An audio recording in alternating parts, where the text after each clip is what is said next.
Hello everybody and welcome to Henry's Watches. In today's video I wanted to do something completely new, and that is a Pagani design.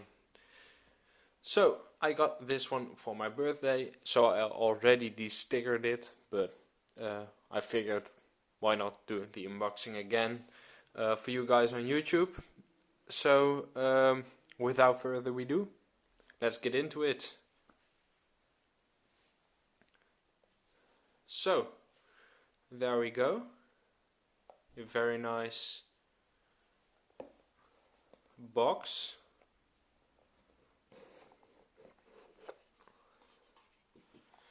So, if you buy the watch, you get a very nice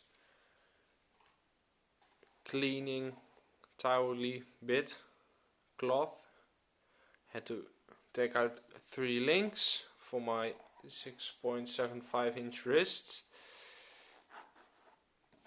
the watch itself,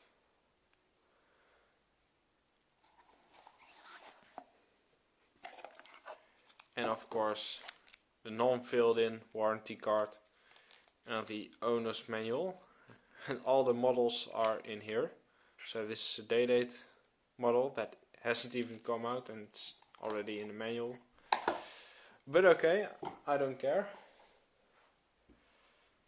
So, the watch itself, and look at it. So, aside from this watch, I decided to go over to a new place to film. I used to do it in my bedroom, but I thought, why not try this? Lighting is a bit better. So, basic specs: it has a 39.5 millimeters case, about 47.5 lug to lug. It's about 12.5 millimeters thick.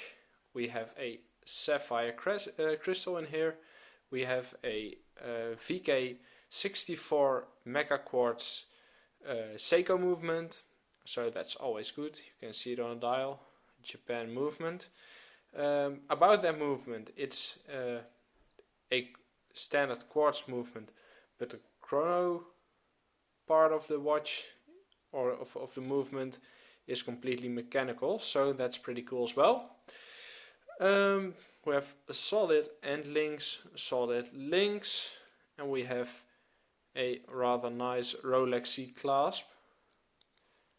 It's quite stiff, to be honest, as you can see.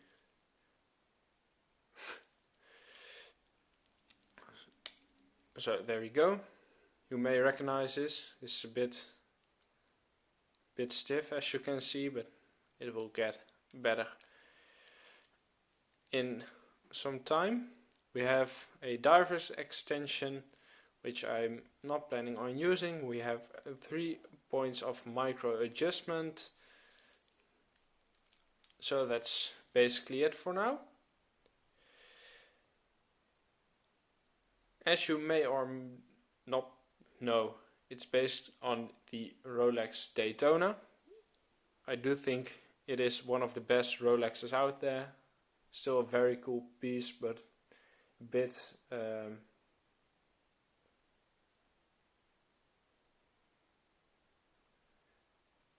but it's quite impossible to get one. So yeah, I think this is a cool homage to it. So if we zoom in on the dial,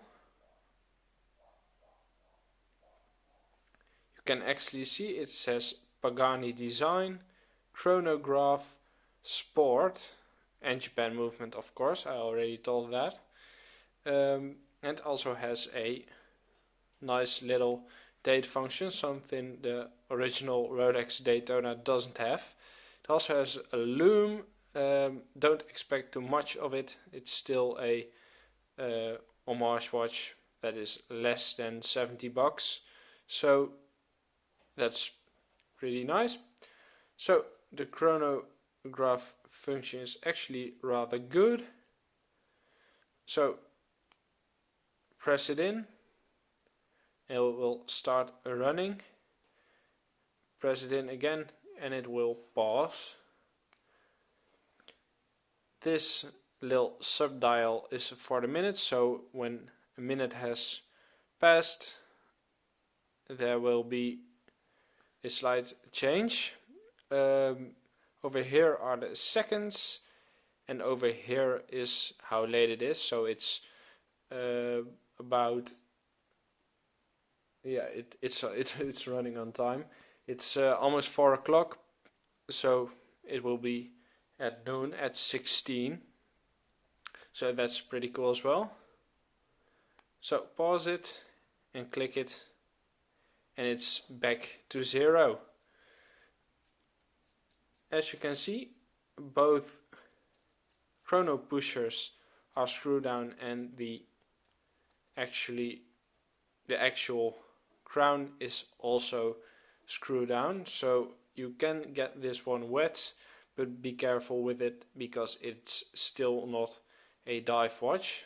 What's also cool, while I am zoomed in, this is actually textured, so you can feel it. The crown is signed, and the back, come on focus, is signed as well.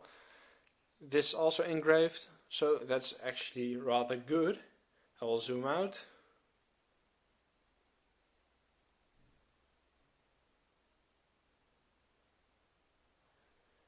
Okay, so that went terrible, that zooming out, but who cares?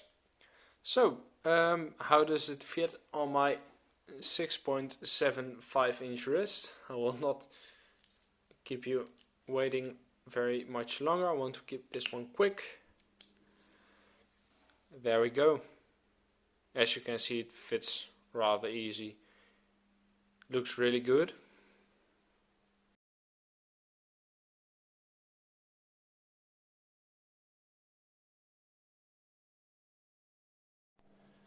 So, as I said, very nice clasp as well, still a bit stiff, who cares?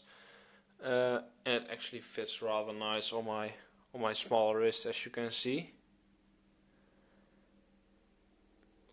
Well, what do I like and what don't I like this watch, and do I recommend it? I will take it off and show it on camera again. Moment.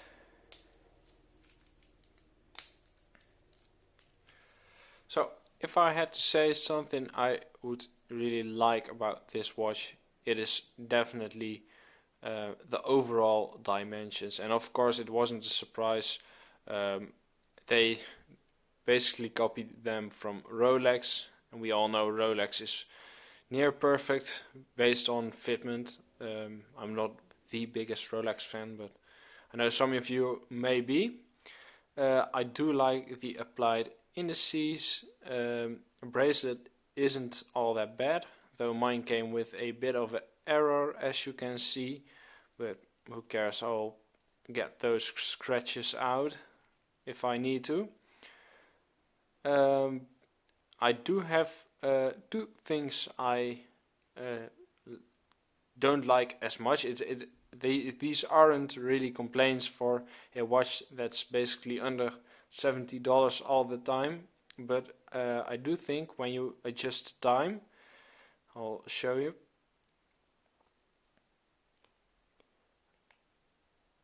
It's rather slow and it feels a bit wobbly. I don't know if you can see this, but it doesn't feel really connected, if I can say that. I'll put it back on time. It's right over here. So that's one thing I am not the biggest fan of, but it's quartz, so I'll put it in my watch box and it will be always running, so that won't be an issue. I don't have to do it all the time. And the second part is actually the clasp. It does look good, it feels okay, this is actually pretty comfortable, but for now I don't know if it gets any better. I will keep you updated. The clasp is just really stiff. It's really a pain in the ass, and you can really see that shouldn't be so stiff. But maybe with trying it a lot it gets better. But once again, for the money, it's probably the best I've owned, and I don't think there is anything on the market that represents more value for money. So that was it. Make sure you like, you subscribe, and you hit the notification bell for more videos. Also leave in the comments if you like this background, this setting with my cheap AliExpress bonsai tree, or do you prefer the Kanagawa style mouse map? That's gigantic. Leave it in the comments.